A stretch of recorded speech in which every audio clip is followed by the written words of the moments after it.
Hello, I am William Thompson, And I am Lee Thompson.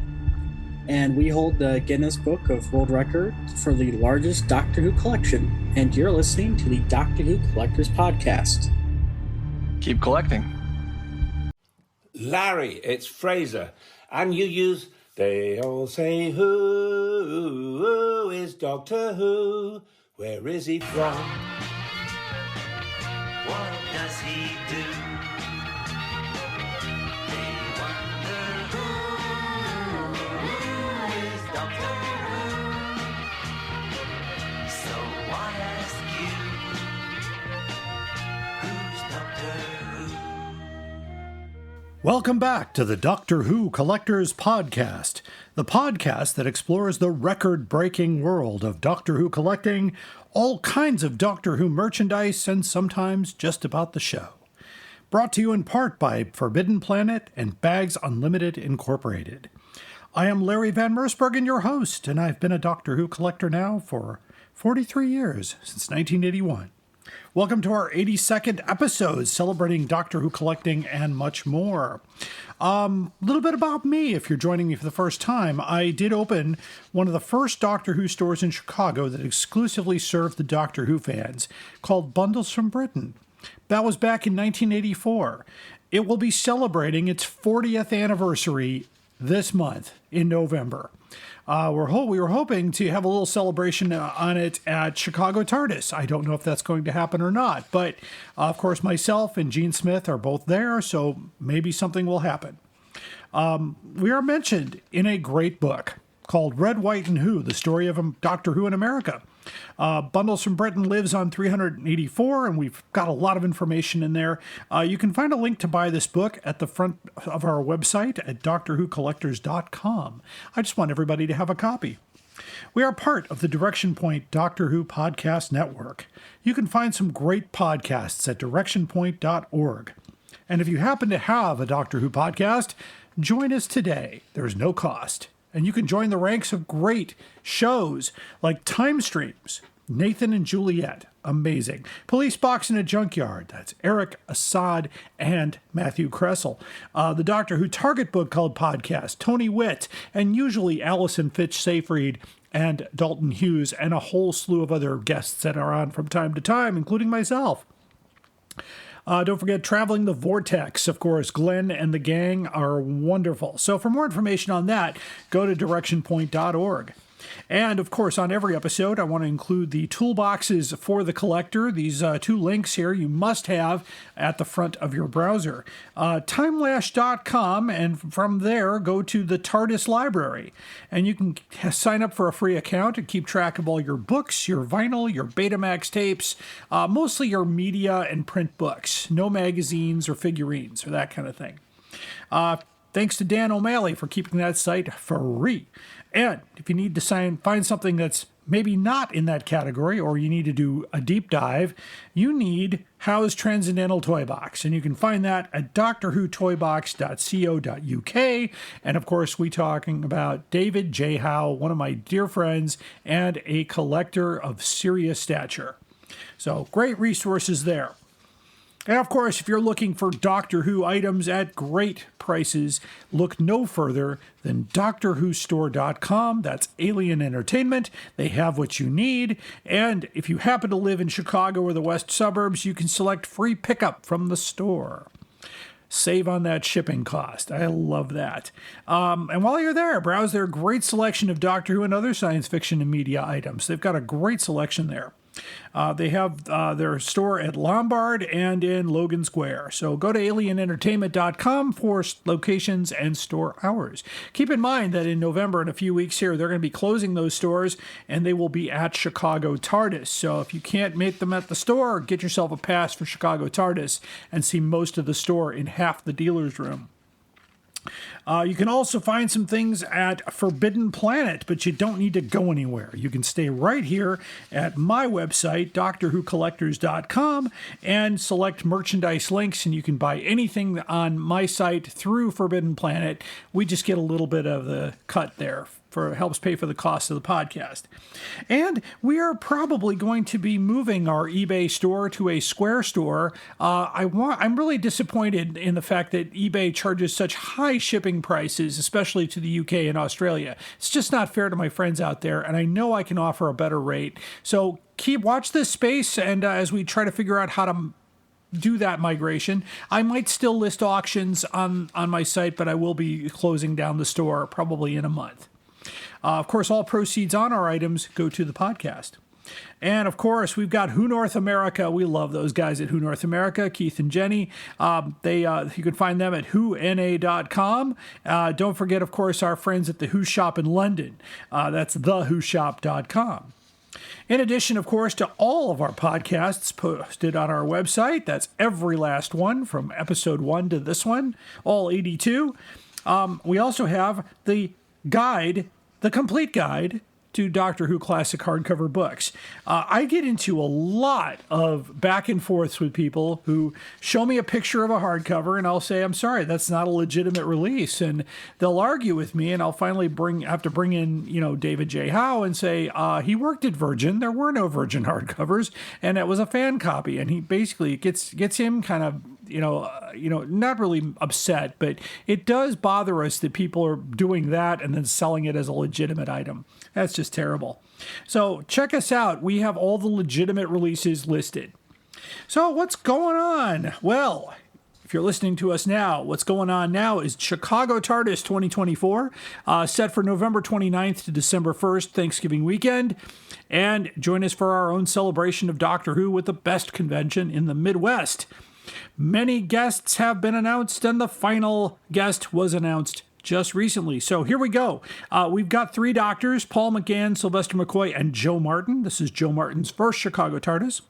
And you got to believe this here, the master himself, Sacha Dhawan, will be there. I'm looking forward to meeting him. We also have 2 Blake 7 actors. We have Jan Chappell and Brian Croucher will be there. Also our friend Jason Haig-Ellery, the big head honcho at Big Finish. Also my good friend Sadie Miller. And don't forget Sonny McGann, Paul's son. There are a few others. Tommy Knight will be there, as well as Ian McNeice, who played Winston Churchill. If you watch Doc Martin, he was Burt Large on that. So, yeah, he's a great guy. And, of course, coming with every convention ticket is our good friend Fraser Hines. And always with Fraser Hines, in many cases, we've got Wendy Padbury, the complete second Doctor traveling tour. So there you go. Also on the program, Daisy Ashford, the daughter of Jeffrey Beavers and the late Carolyn John. We tried to get her on the podcast last year. We will try again. Also, composers Mark Ayers and Dominic Glynn will be there. Jay Griffiths, who played Jack in The Magician's Apprentice, Kieran Hyman, who is responsible for colorizing Doctor Who, and that'll wrap up the guest list. So you can get your tickets and your photos and autograph opportunities all ready. And as of right now, for just a few weeks longer here, you can call for panelists. We need people to sit on the panels. If you want to be on a panel with me, now's the time. Of course, I'm just guessing right now that my famous collecting panel will be on Saturday morning, as it usually is. It might be Friday morning. It might be Friday afternoon or Saturday afternoon. I don't know. The schedule has not been finalized, but I usually come out with an episode as soon as the schedule hits. I usually do a mini episode to tell you what's going on. And that's really important. So if you need to contact me, by the way, you can contact me at drwhocollectorspodcast@gmail.com. Target books. We are paying for job lots of Target books. In other words, more than 20 Target books. We pay a flat rate if the books are in good condition, and I mean without writing on the spines or tear outs or anything like that. Just books that are solid. We pay $2.75 per book, including shipping. So if you want to get rid of your books, let me know. I need some photos, and I will send you my offer. And we can take care of that. We don't have to do it through eBay. We can do it outside of eBay since it's not an eBay auction. All right, great. On today's show, I will be speaking with the current record holders of the Guinness Book of World Records for the largest Doctor Who collection in the world. But you're saying, wait, Larry, I thought you had a large collection. I do have a large collection. But these two gentlemen, who are dear friends of mine, went through all the hoops and whistles and got Guinness to recognize them as the largest Doctor Who collection. So we're going to talk to them about that process on today's show. And it's actually a very cool conversation. And I applaud them. I think it's a great thing. It's about, helping each other out there. So there you go. So we'll have Lee and William Thompson on the show. They are the record holders. I do want to thank my patrons. If you'd like to be a patron, you can go to our Patreon page at patreon.com/Doctor Who Collectors Podcast. I will be adding more exclusive material to that as we go, but you can get us at the $15 level or pay $15 and watch all the videos and quit, whatever you want to do, but that money will help us keep us on the air. Our theme song is Who's Doctor Who, composed by Barry Mason and Les Reed, with guitar by Jimmy Page. Yes, Jimmy Page of Led Zeppelin. And, of course, performed by our good friend Fraser Hines. If you want to share this podcast with your friends, and I highly ask that you, suggest that you do, you can hear it anywhere, including Apple Podcasts, Pandora, iHeartRadio, and Podbean. You can also find this pretty much wherever you get your podcasts. We are a Direction Point Network podcast. After the break, we will have My Time, the main story, and of course, the most outrageous offer. Stay tuned. Traveling the Vortex.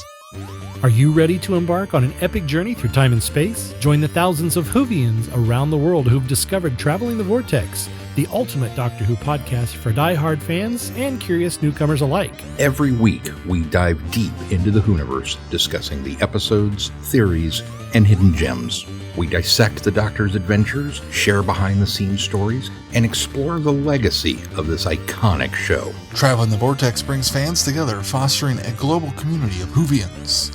Whether you're a fan of classic or new Who, there's something for everyone. Join us on this incredible journey as we unravel the mysteries of time and space. Don't miss out. Subscribe to Traveling the Vortex today on your favorite podcast platform. Traveling the Vortex. Your ticket to adventure awaits. Traveling the Vortex is a proud member of the Direction Point Podcast Network. You're listening to the Doctor Who Collectors Podcast. Keep collecting. Hi, I'm Juliet.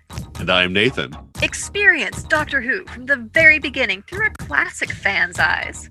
And through the eyes of a new Who fan. Reminisce and relive those classic moments with Nathan as he offers fun insight. Or experience them for the first time with Juliet as she dwells on social issues, history, fashion, and the size of a flashlight. We're the Time Streams podcast. Find us on Spotify, Stitcher, or Apple Podcasts. You're listening to the Doctor Who Collectors Podcast. Keep collecting. It's my time. It's my time. Welcome to my time. This is a very important time of year, of course. November is the anniversary of Doctor Who on November 23rd, coming up on this anniversary. And, of course, Chicago TARDIS in a couple weeks. We'll see all of our friends at the Westin in Lombard. It's a beautiful place to have a Doctor Who convention. The only place where you see Daleks roaming the lobby, scaring the guests, and kids dressed up in the cutest costumes, and adults dressed up in the cutest costumes, and great information panels, guests, interaction with those guests, the dealer's room, the photo room, which Andy runs like a clock. It's really good. So I'm excited. I'm going to be there all weekend. I will, of course, be hosting the Direction Point podcast breakfast. Of course, it's by your own in the restaurant, I should say, on Sunday morning. So it should be a great weekend. It's right after Thanksgiving, so right after the turkey is put away in the fridge for the next, for your moist maker sandwich, we go to Chicago TARDIS, and we have a great time. So I hope to see many of you there. If you please say hello. You can recognize me pretty easily. On Friday and Saturday, I will be in my Dr. 5 cosplay. It is pretty much finished. I've got the correct cricket jumper now, so it should be a really cool thing. So just stop and say hello. Happy to take a picture with you. Happy to say hello, shake your hand, and trade a ribbon. We will have special ribbons. We've got our Many Companions of Doctor Who ribbon, the original artwork of my dear friend, the late Bill Eubank, who drew that logo for us, and as well as the Bundles from Britain 40th Anniversary ribbon, also by the late Bill Eubank. So also you can find the Doctor Who Collectors Podcast ribbon there as well. So be sure to get out your ribbons and show them off proudly. And, like I said, I'm looking forward to seeing everybody down there. It's a great place to meet friends, great place to meet new friends and old friends alike. So it's a great time. I love the dealer's room, not because I'm a big shopper these days. I tend to be very picky these days. But anyway, it should be a lot of fun to see what Alien Entertainment has out and what the other dealers have out as well. Of course, Big Finish Island will be in the center. And any item you buy from Big Finish, there is a person there who can add it to your official downloads. Pretty cool. I don't think you can do that anywhere else. So that's great. So what's going on in my neck of the woods? Well, pretty much Chicago TARDIS will be the final stop of the Living History of Doctor Who Classic books. I will not be a guest at Consinity this year. They do rotate their guests, which is a great thing to do, and we're trying to weigh whether or not being a dealer there will be feasible. So we might not see you in Milwaukee this year, but that's okay. I have talked about Console Room, but unfortunately Galley 1 is completely off the table for us. It's just way too expensive to get out there, even though they've got a really great show out there as well. One day, maybe I'll head out there when I have the time or the money. So it's that. So that's what's going on there. What's new in the collection? Not a whole lot new. We did get we're still getting lots of Target books in. I mean, just going through the collection, finding different printings and all that stuff. It's kind of neat. But I've pretty much now got about 400 books extra, so we're going to try to put those out on our new Square store. So we're going to be closing the eBay store. The eBay store costs us $5 a month. But the shipping charges they're charging the consumer is absolutely ridiculous. I know I can do slightly better through PayPal shipping, so I plan to ship that way and move it off of there and make it a little bit better. We're going to try to add it to our website. You can still buy Forbidden Planet through us, and that is checked out at Forbidden Planet. I wish we had an affiliate store with Bags Unlimited. We've been asked about that, and I said, no, they don't have any such program. They don't need it. They've been in business since 1981, and they don't need it at all. They do great work there.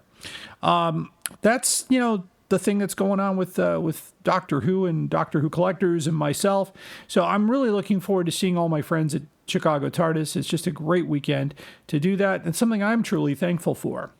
All right. Thank you for listening. In a moment here, we're going to take a short break, and we're going to have our main story today. We're going to be talking with the current record holders recognized by the Guinness Book of World Records. Having the largest Doctor Who collection in the world. That's pretty wild. So I can't wait for you to hear that conversation. So that's coming up after the break. Stay tuned. The vervoids are probably the best dirty joke in Doctor Who. They're hermaphroditic plants. A lot of plants are. So there you go. It's based on science. No, they'll ship anything. There are probably 11 and handle shippers out there. You just have to drill a hole where his mouth is, and you're all set. He needs the room. I've seen it in pictures. I'm not saying you're not a fan. I'm saying you don't know what the fuck you're talking about. Doctor Who gives a drunken Doctor Who podcast for the end times. You are invited on an adventure across all of time and space. In a completely random order. It's the Police Box in the Junkyard podcast. Jump in the TARDIS with your hosts, Eric Gulbranson, Asad Kheshki, and Matthew Kressel. Explore Doctor Who TV stories, audio adventures, and books, both novels and non-fiction. The Police Box in the Junkyard podcast. It's the entire Whoniverse. On shuffle. The Police Box in the Junkyard podcast is a member of the Direction Point Network and is available about once a month wherever you find your podcasts.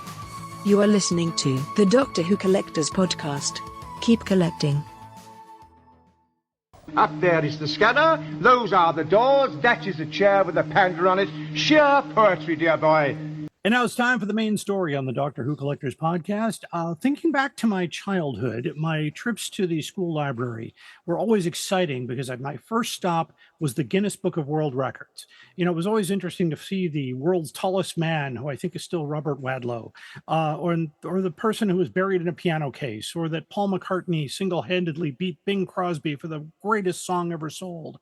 Well, now there is a record holder for the largest Doctor Who collection, verified by the Guinness Book of World Records, and the two gentlemen are with me today. Please welcome back to the podcast, because they've been here before, Mr. William Thompson and Mr. Lee Thompson. Welcome, gentlemen.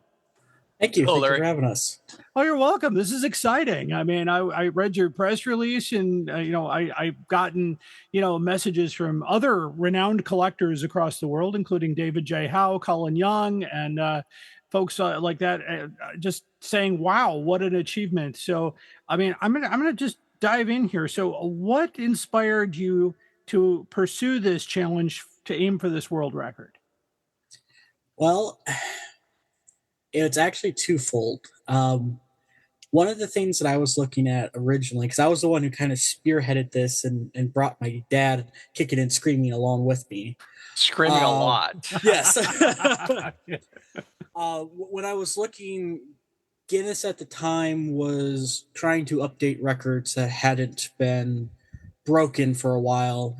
And I was getting ready. This was back in actually 2022 at this point. Mm-hmm. And then we were just gearing up for the 60th anniversary. So they wanted to try to do a refresh of all Doctor Who world records. And no one wanted to apply for them. Either they didn't say anything or no one was interested. So when I kind of just sent them an email asking, hey, how would this work? They were very happy to have someone contact them and who would be willing to actually go ahead and try to attempt it. Because that's the thing. They are very happy to talk to you, but they will not tell you what you have to do. Oh, yeah, it sounds about right. Yeah, exactly. So that's where they kind of put the seed in my head there of, okay, they want it. It'd be kind of fun because it'd be a big project that Dad and I can do while also doing the collecting. So it just kind of incorporated everything that we were doing already. But we do have to define the word fun, okay? Sure. Sorry, Will, go ahead. Yeah, no. And then it snowballed from there. Clearly, that was 2022, and we are now in 2024. So we had to plan, which took the entirety of 2023. We had to get approval. We had to come up with our game plan. It's our space is a lot like your space. It is very tight. Mm-hmm. We have a lot of objects that are very breakable. Yes. So we had to be very careful how we went about counting.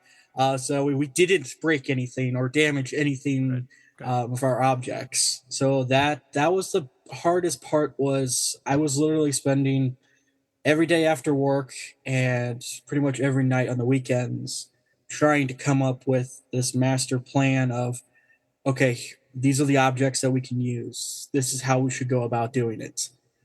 And in typical fashion, none of that year of planning is the plan that we actually used.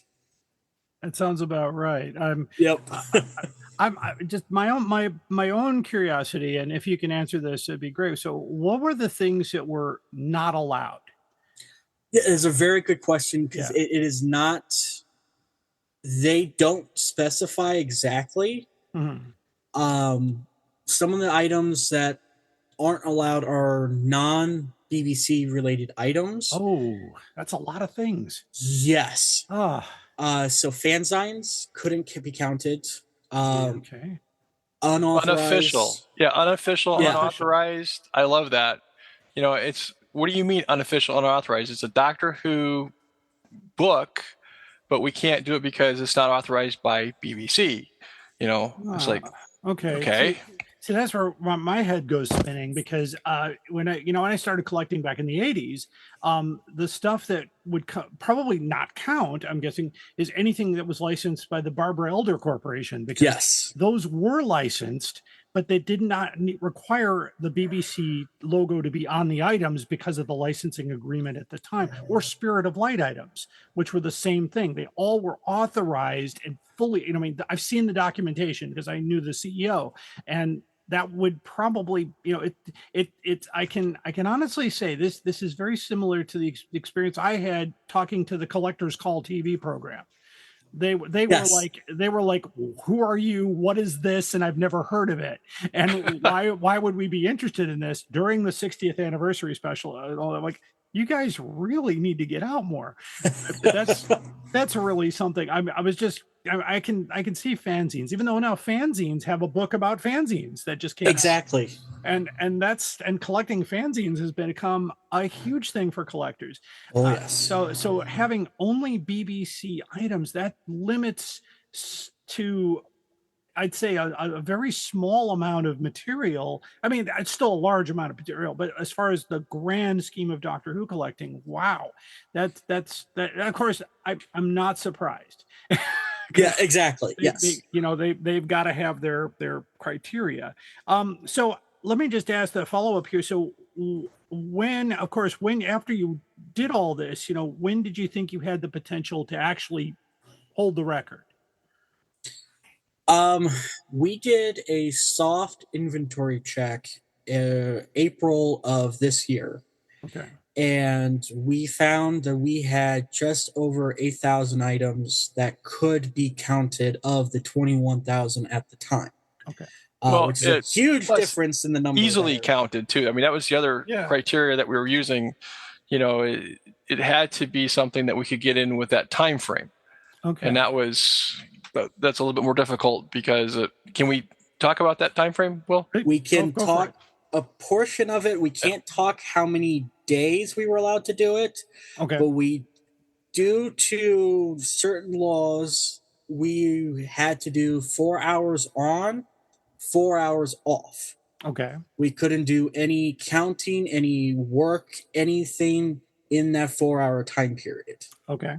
Which limits your day, especially when you have to have witnesses. Right. So you've got really 8 hours out of that day that you can do something, because after that second 4 hours that you're doing something, you have to wait another 4 hours. So no one wants to stick around that long to do that. No, I get that. That's but wow, that does limit your ability to get a lot done in that 4 hour time. Let me just throw something out there as a hypothetical. I don't know if you own one of these, but I have one of those 92 chess sets from, and so does that count as one item, or does each chess piece count as one item? Because each chess piece is stamped BBC. Now, that is the interesting thing. Yeah. If you would have it as the full set in the full display box, no, they would count that as one item. Okay. If you had the supplements, the add-ons, they would go, okay, so we can clearly tell that's an add-on, so we can count that as its own item. Oh, I see. Okay. That's getting, I know that's getting nitpicky, so to speak, but I thought. But that's the thing, you have to think about that. Right. I was thinking of that too. I'm like thinking, I've got sets of things like that are all stamped individually, what they are, and they can be identified, but would that count? And I'm just in my own mind, I thought, because I never had any interest in going that far, because I do this for, this is a whole different reason for me, but it's fun. I mean, we all have fun doing this. This is what, my passion is. But I thought, wow, what I just trying to wrap my head around the certain things you had to do. And I attempted to do some research on my own, but like you said, it's vague, not very helpful. And of course, I don't want to, upset the Guinness gods out there. So, let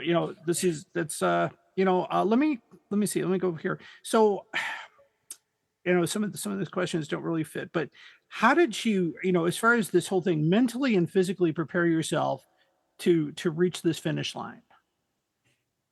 I'm not sure you can. I mean, really, we both, I don't want to say it was a nightmare, but it was a nightmare. Like I alluded to, the plan that I came up with, we scrapped it almost instantly. Okay. Randy Hollendonor, who was on here, I know Randy. he was our expert witness for Guinness, because with him collecting as long as we have, they deemed him okay enough to be the expert witness.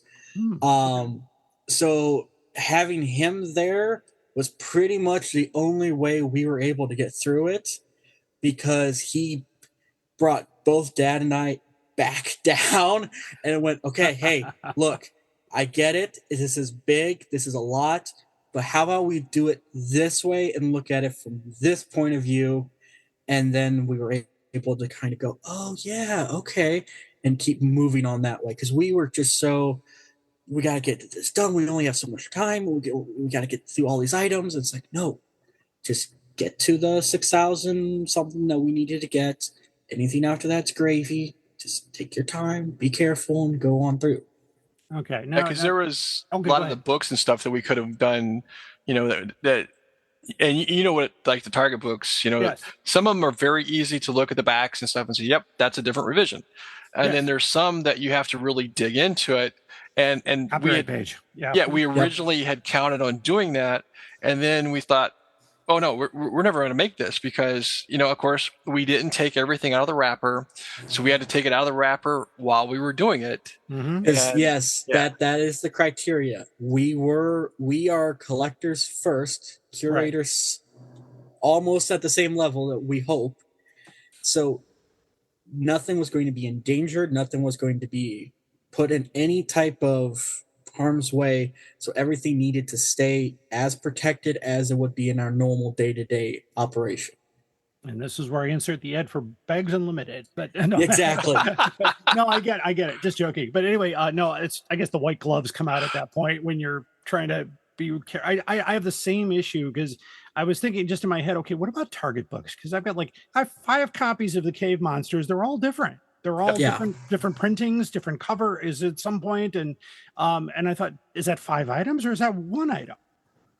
As long as you can prove that, the different editions. Yeah. It's a different item. Yeah. Okay. Just like the blue spines, you can have the blue spines, but those are different. Yeah. Yeah. But then one of the best examples, and sadly Dad got cut out of most of this stuff because I was their point person, was my advisor with Guinness told me to expect one person to be looking at our master list, one person to be looking at the video we submitted, one person to be looking at the photos we submitted, and each one has to tell its own story because the person watching the video might know Doctor Who, but the one doing the photos might not. Right. So if they can't tell easily, they're not going to ask person A or C. They're just going to automatically take it off. Okay. All right. One more, I'm constantly getting ideas here as you're talking about what about, let's see, would items count? Let's say I'm thinking about the Peter Cushing poster behind me. That's not BBC. That's Studio Canal and Eru Productions. Does that count? We did get a special okay when it came to the movies, because even technically the TV movie would be licensed as Fox for a lot of the items that we have. So we did get a special okay of, that's what that is? Okay, we thought it was all the same thing. Thank you for clarifying. So even Guinness didn't know that one. Okay, I was just because like I said, you can go down a rabbit hole. Oh yes, in this world, and I do often when I'm because I'll tell you what, as far as myself here, I've tried 7 times to get an inventory of stuff just for insurance, and I'm like, this is getting very tedious. And I'm trying. I tried software. Did you use any software to keep track of this, or how did you? Or is it paper and pencil? How did you do this? Excel. Right now we've got a Excel spreadsheet that we started back in 20. When we literally started it. Yeah, 2020. Yeah, and it's grown to a monster right now, and we need to find something to do this a little bit better. That's what I'm doing. I'm working on an open source software. Well, I was going to suggest FileMaker Pro or something. Exactly. It's a version of that. Yeah. because a database can be, you can then set up categories and set up different templates and things for certain items, because some things aren't going to have like printing date or something like that. It'd be, what about Big Finish audios? Those, because those were licensed by the BBC, those counted. Okay. Okay. So, like I said, I'm just thinking about what's in my collection that may count or may not count, and I'm thinking, wow, I've got a lot that wouldn't count. That's for sure. It is definitely, as we've both been talking to people that because that's what they ask too, is because they want to know, they're curious of what they have, and they go, oh, so my whole collection wouldn't count. It's like, yeah, if you only collect fanzines, or you only collect some of these fan-made or oddball items. Props, that's the other thing. Yeah, props. A lot of times, can't tell. Yeah, props are still a controversial thing, because for some reason, some people who own props aren't supposed to have them in the first place. Yep. Right. And there's nothing on the prop that tells you what it is, because they don't mark that stuff. It's like, it's just, and that would be very difficult to do. I don't have any props in my collection, thankfully. It's not my area. No. The gentleman I talked to in the last episode, Neil Cole, he's the guy that knows that stuff. But that's, I love seeing it. I love having that. But just an amazing thing. So, all right, let me ask the challenges here with this whole thing. Were there any significant setbacks or moments of doubt getting to the finish line? Well, I don't know about doubt, but I can tell you that I am still having issues with one thing that William did. Okay. Go ahead. He spent a whole weekend marking things that were not going to be allowed for Guinness. And he tried to come up with some way to do this, and he bought these. Can I say stupid on here? Yeah, you can, absolutely. Stupid red dots, okay? I am still finding red dots and post-it notes over everything. Look over to your right, there's still a couple Target books. I have them. I haven't gotten around to fixing that yet. Yeah. So he had all these red dots on things, which, to be honest, it did help, because, we were trying to grab stuff as we were going through. We have a small space, so we couldn't, put everything out like we wanted to. And so it did help me not to grab some things. Okay, I know that's a red dot, so don't touch that. Right. But after it, now, of course, my son bought the good red dots, the ones that will not come off. Oh boy. Yeah. So now we're replacing our covers. We're taking it off, throwing it away. So we've had to buy extra of all those things. So that was kind of fun. Incorporated, ladies. And exactly. They made some money off of us on that one. So yeah, they're good people. I mean, absolutely. No, that is challenging, because how do you know what you've counted and what you haven't counted? That's a lot. I go through that same thing when I'm right now. I'm pulling stuff for my my new panel is a living history of Doctor Who books 64 to 96, and I tried to truncate it. It's still 9 boxes, but it's I just couldn't leave it. I can't leave this out. I can't leave that out.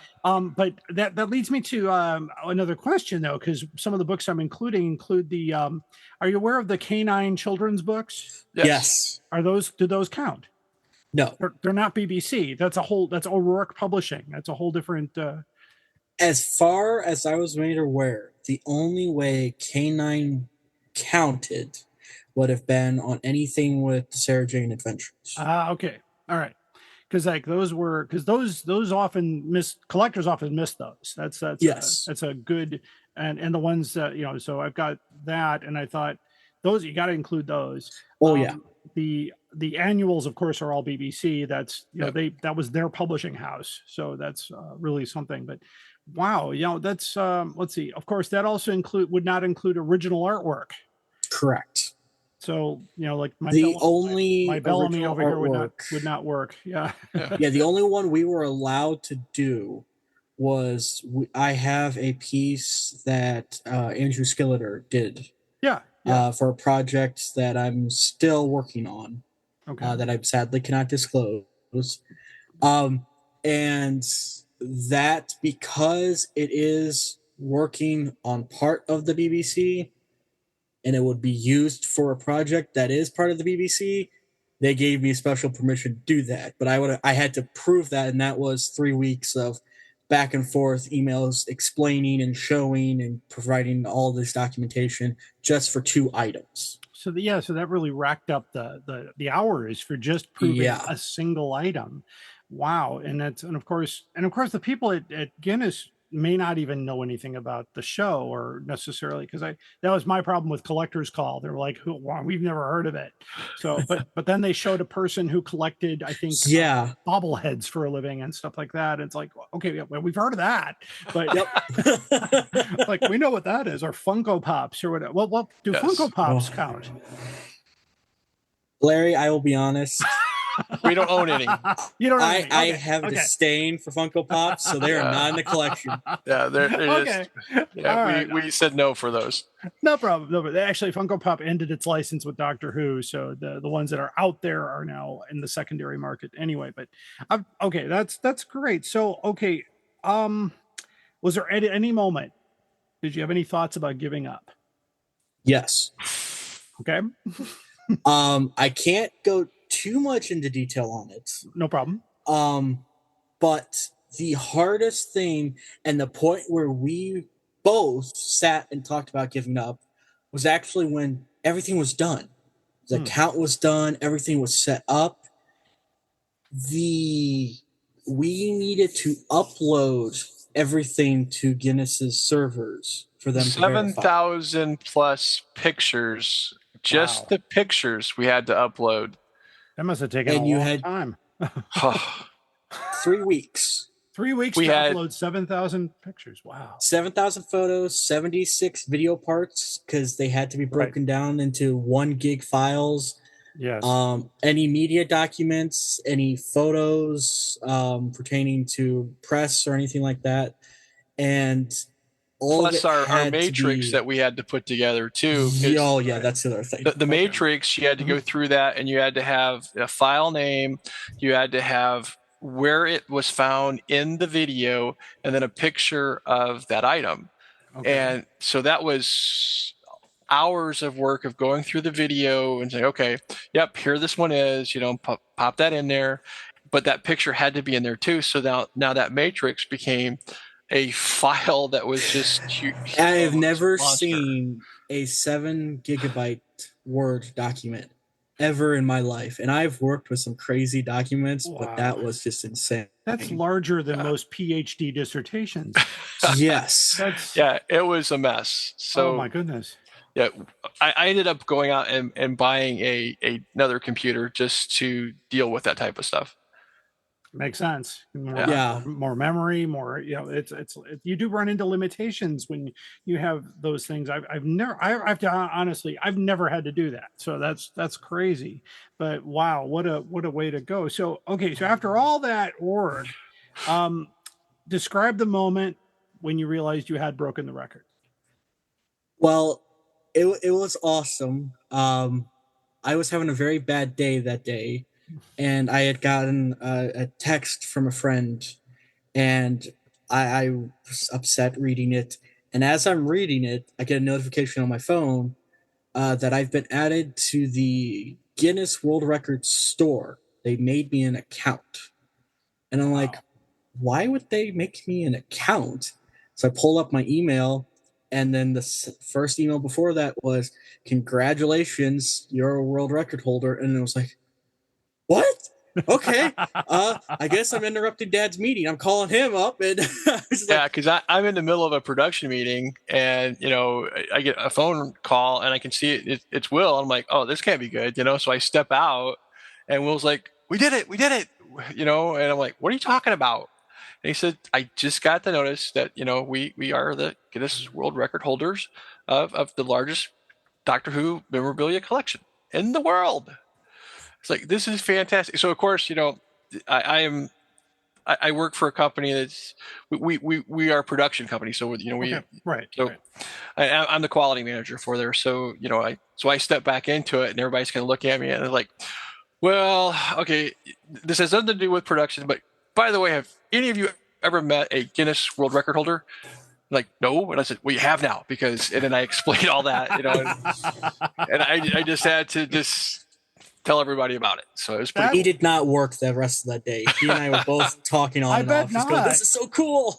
That is cool. I have never met you guys are the first world record holders in Guinness I've ever met. I've only ever read about these folks. So now you're in the same book as Robert Wadlow, the world's tallest man. Yep. I'll never forget that because I read that book religiously as a child. And in fact, it caught my attention because I was in a bookstore the other day and I saw the new edition, the 2025 one out there. And I'm like, oh yeah, I know, that's right. Eventually that'll get it into the books. And that's really cool. Of course, they've outgrown their book by a lot. Yes. Because that book was a phone book, I know, back in the 70s. Yes. Oh my goodness, yes. It's now, of course, all online now mostly, and the book is just highlights, I think, of what they have. But what a thing, and I also think about when Usain Bolt was the fastest man in the world, and then a year later somebody else was the fastest man in the world. And of course, I not to break the moment, but maybe one day somebody else will come up and break your record and make that hey, somebody else went even for. I don't know if that's going to happen because that's going to take a lot of work and a lot of it sounds like a lot of perseverance to get there. So let me just ask the next question. So how is this going to change your life? We got a certificate on the wall. That's we have a certificate, and this is something that, I think, Larry, Dale Santos, right? Of course. Yeah. Dale and I are old friends. Yeah. Dale is our buddy. He has taken us under his wing, and he, when we first started collecting, we got with Dale, and he calls us archivists. Okay. And that's, because we're into it. Yeah, we did do the world record thing, but what we're wanting to do is to get all the Doctor Who memorabilia that we can, to preserve it, to make sure that it doesn't get destroyed going down the road there. We've got some things that are just fantastic. Ones. Luckily we got through Dale and some other people, and my goal is to have a collection that Dale Santos is going to be proud of. That's my goal. I'm sure he is. I'm proud of your collection. Absolutely. One day I would look. You guys are still in the Bourbonnais area, right? Correct. Yeah, I could drive down one day and take a look. That would be great. I would love to do that.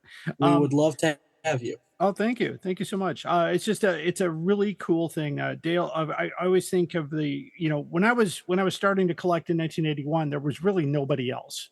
Of course, the time, I wouldn't have known because there was no way of connecting with anybody outside your media community. Exactly. And so as this has grown now into 43 years of still stuff coming in as of today. So, and we have Doctoberfest this weekend. Yes. Yep. So I don't know if you're planning to go, but it's a wonderful week. Keith Bardfather will be there, so it'll be a lot of fun. And I'll pull this up real quick because I have his very first video. Ooh, cool.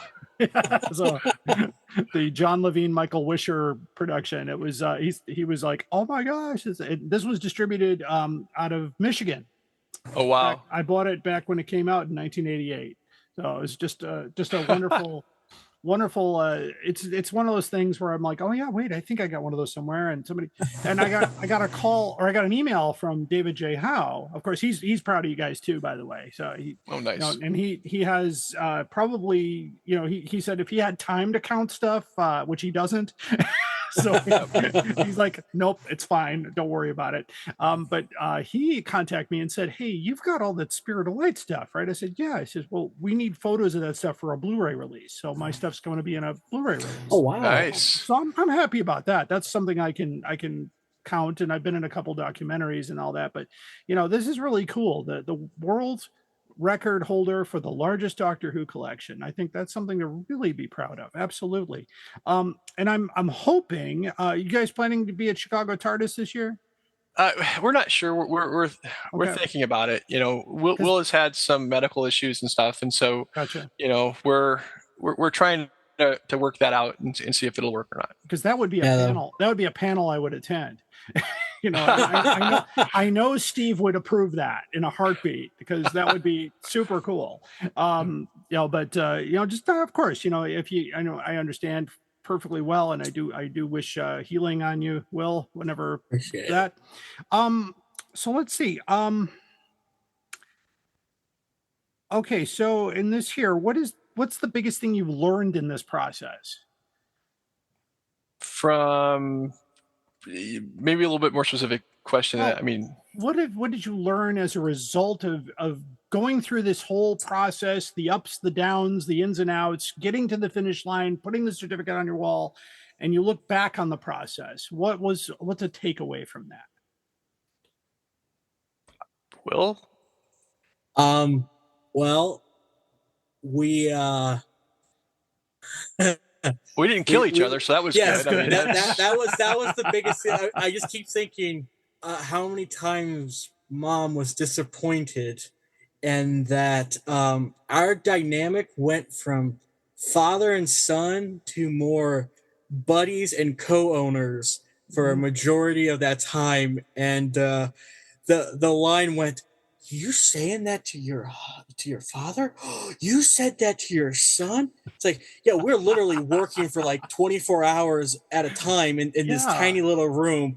Like, there are some points where it's like he went to one side, I went to the other side. I was like, okay, we're not talking to each other for a week. We just got to give ourselves a break. But I think part of it though is just it's great relief for one thing to have it over, but this was something that we weren't sure that we could do. We thought we could do it. We knew we had the numbers, but we just weren't sure how we were going to be able to work it out. And between the two of us, we figured it out. We got it done. I'm sorry, I'm going to have to correct you again. 3 of us. Well, Randy hadn't jumped in, with how he was, because he had to be the judge. He had to say yes or no with that stuff. And that was one of the important things too. We can't skip over that fact of it. He also had an important role that Guinness gave him. He was the one on that day that had to report and sign away, basically saying that if he lied at any point, Guinness would come after him. Right. So if he said an object was, but it wasn't, it would not only make us lose the application, but also he would be in trouble. And then, so he had a huge pressure on him to go through and make sure everything was to the letter of the law. So again, we could not have made it through those counting sessions if he wasn't there being his awesome self. Oh, that completely makes sense, of course, because there's they just can't take your word for it. There's got to be somebody that signs off on that. And Randy's a great guy. I would trust Randy with that in a heartbeat. Okay, now just some other specific questions on the collection here. I'm always curious here. So, what is the oldest item that you have for Doctor Who? I believe that would be the first Hartnell annual. Okay, 1965. Yes. So, okay. The next one I have a 1967 fanzine. Okay. That's the second oldest that I can think of. What about the original Doctor Who books that came out though? Those came out in 64. So that was before the annual. We have those too. Okay. The pink. I forgot about those. There were three printings of those. So yeah, that was 64, 65. So yeah, that's I know this because I'm doing that panel now, and I know that. I'm glad you do, because I need a list for some, because like I said, we have so many items. Dad has his specialty items. I have my specialty items. And then we have a box of stuff we have boxes of things that we think we know what we're doing, and we go ahead and buy it, and then we go look at the list and go, oh, I already had that. That's good. Yeah, that happens a lot, unfortunately. That's just wait, do I have that one? I have no idea. And which is why when I buy Target books now, I buy bulk. I buy junk lots, and then I go through and I go, okay, I need this one. Nope, this goes in the sell pile. And that way that keeps the revenue going for the podcast anyway. But it's it's like, oh wait, fourth printing. And I work with I don't know if you know who Paul McSmith is. He does the Target Book Guide online. Yes. He sent me a laundry list of, do you have these editions? We're trying to verify if they exist, and I found two. Wow. That I'm like, it was a variant of a price. Like it was a third printing of Dinosaur Invasion with a 35p price versus a 30p price. And I'm like, yeah, I do have that. So it does exist. Okay. Then he can put that in his book, and I get a little credit in the back. So it's kind of like, nice. It's one of those things we're trying to piece together in the Doctor Who world. It's so difficult to figure out exactly what happened because all these publishers are gone. Yeah. I mean, the Souvenir Press became rolled into World Distributors, which went out in the late 80s, and the BBC cut off all that, and there's no records. When the Target book was being written, there was no records from because W.H. Allen folded into another company, and they didn't want to help.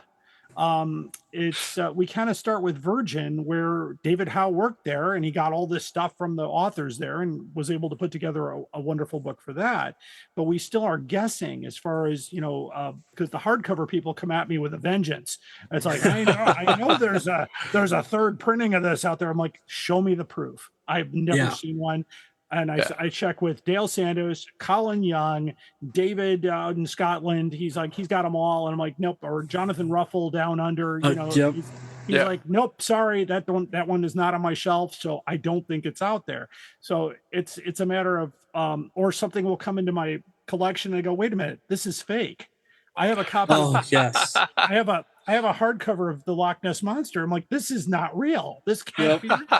And I look at it, I was like, no, it's not. It's a fake. It's a fan-made book. And I said, well, those definitely don't count. I know that, but I get those all the time. And I'm like, and then I got into arguments with folks saying, well, no, this Brain of Morbius is a genuine hardcover. I said, no, it's a Virgin print. And then David Howell will come in and go, no, I worked at Virgin. Yeah. This didn't happen. Or the hardcover Pinnacles. That's my favorite. Oh, yes. There are none. They Kensington Press wrote back to me and said, we never published anything cloth bound.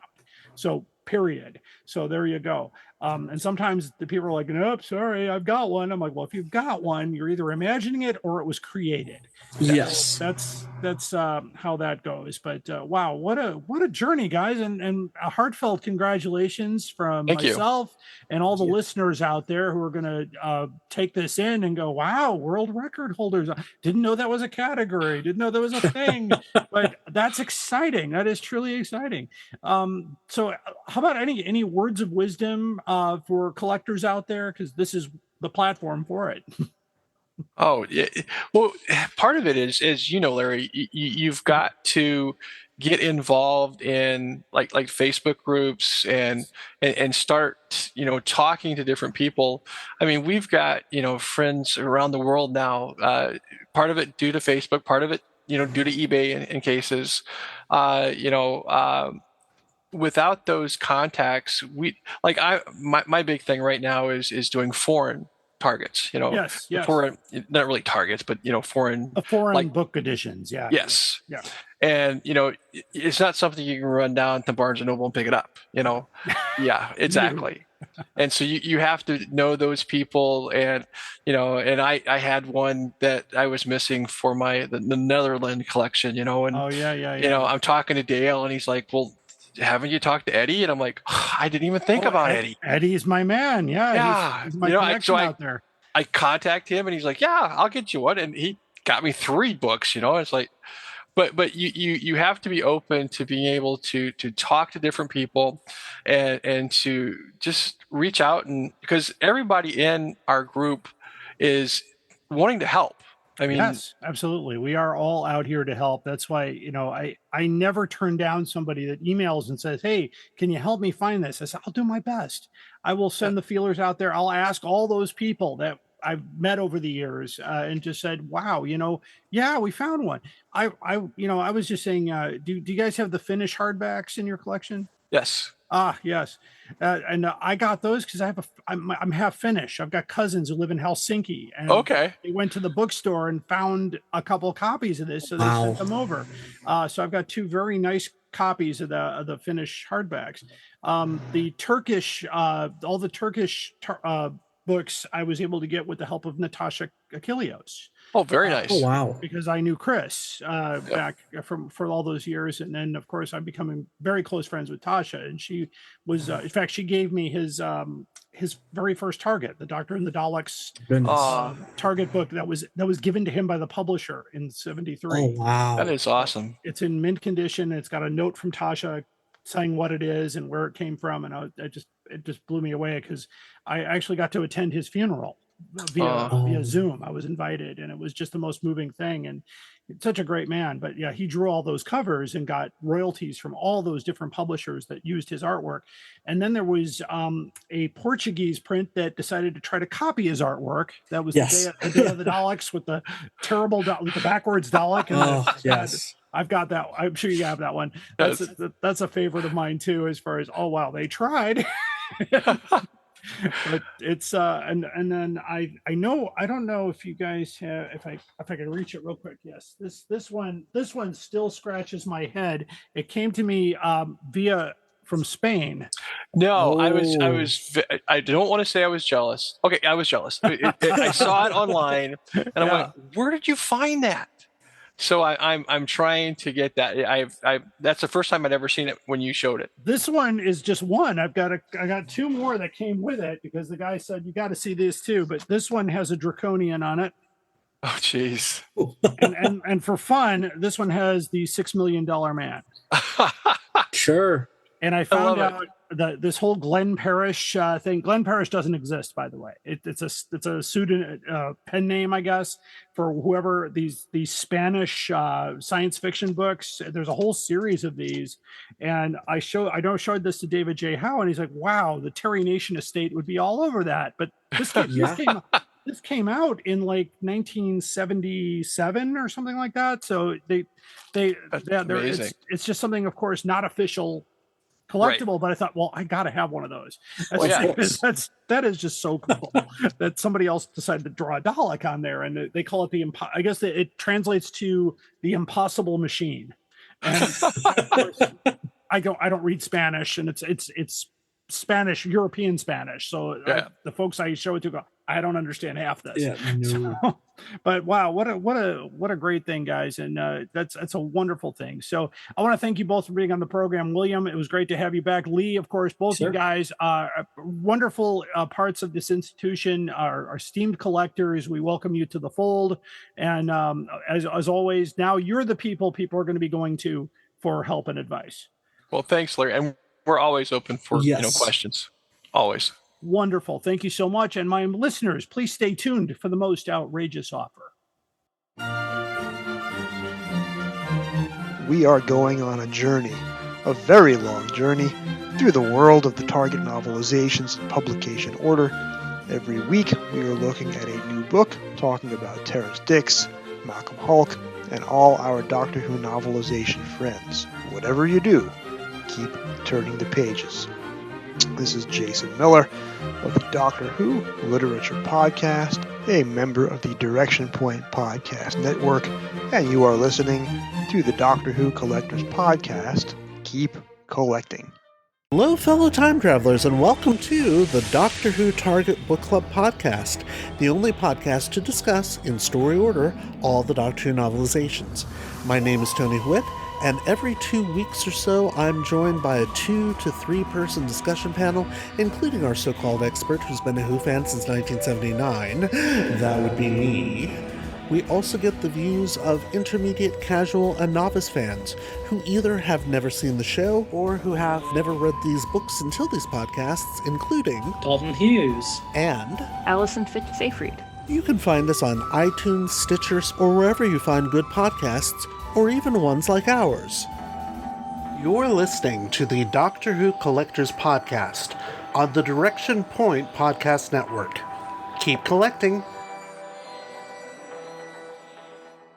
Old my travellings throughout the universe, I have battled against evil, against power-mad conspirators. I should have stayed here. The oldest civilization. Decadent, degenerate, and rotten to the core. Power-mad conspirators, Daleks, Sontarans, Cybermen.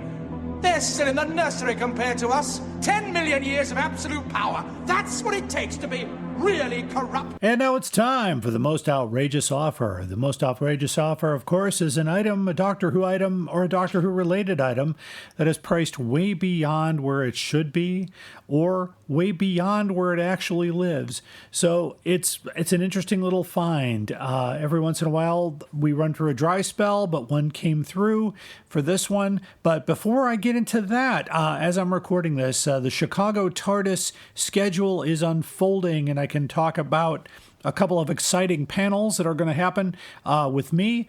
First, I'll go to Saturday at noon.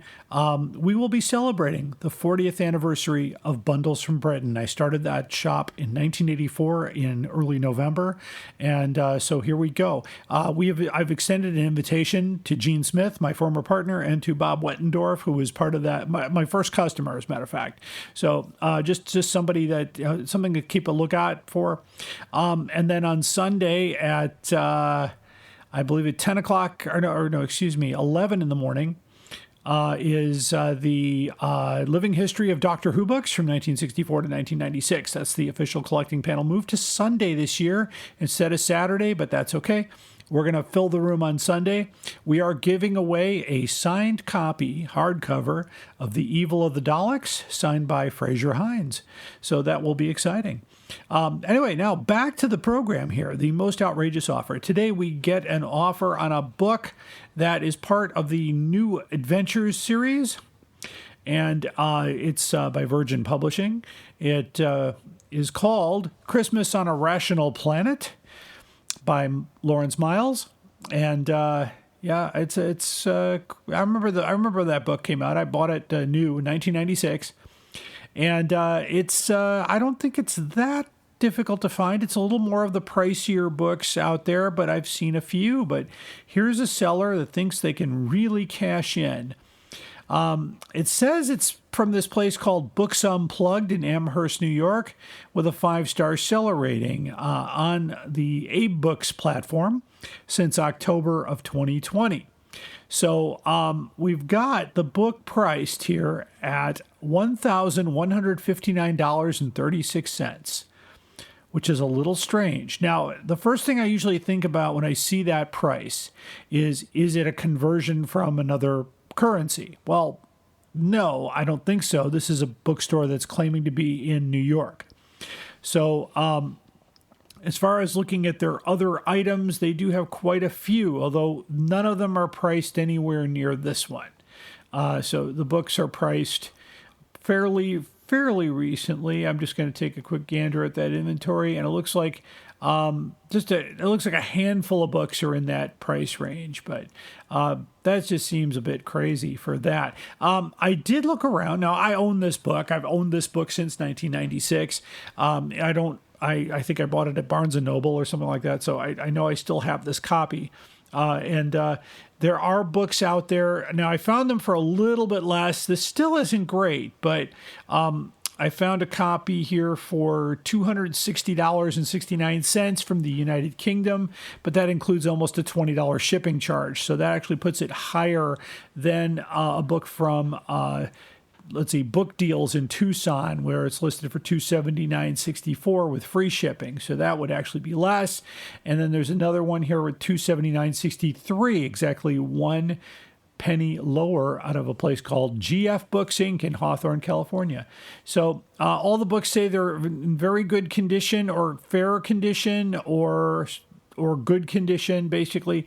So there's not a lot of something that tells me that perhaps the bookstore and Books Unplugged doesn't actually have the book, that they're hoping that you'll buy that and they'll buy it from one of these other people. Now, I did some more searching. Of course, I went to eBay and I found copies for $99.95 or $110. So that seems to be a little bit better if you want to get a copy of that book. Now, you could get lucky online on a Facebook buy or a bulk buy and get it for less. I'm not sure why it's that much. I know a lot of those were printed, and it still has the Doctor Who logo on the front cover, so it's not a book that was at the end of the run, which didn't get U.S. distribution. But I would say, as always, as my advice to all you collectors out there, make sure you look around. Look to all the different places that you could possibly look for. Books A Million, Thrift Books. I have a few charity shops that I have online that from UK that actually will ship to me. And I have friends in England that always are on the lookout for things. So it's just something to kind of keep an eye out for. Because you never know. But I do not pay... what is it? $1,159.36. That's crazy. Don't do it. That's just stay away from that. So that's our most outrageous offer for that. But this will be the last episode until Chicago TARDIS. So we will be resuming our broadcast schedule after the convention, which is coming up in just 2 weeks from the time of this recording. And it just, it's going to be a fun weekend. It's the best convention in the Midwest. It's something to talk about. It's the final stop for my Living History tour, since I will not be presenting that at Consinity this year. So it's okay, but we'll get something else on the horizon for next year. So for that concludes the most outrageous offer, and that concludes this edition of the Doctor Who Collectors Podcast. I want to thank the world record holders of the largest Doctor Who collection, Mr. Lee Thompson and Mr. William Thompson, for being on the show today. It was a lot of fun to talk to them and learn more about the Guinness World Record process. So that was something else. So my best to both of you guys. I hope I see both of you at Chicago TARDIS. Anyway, until then, keep collecting.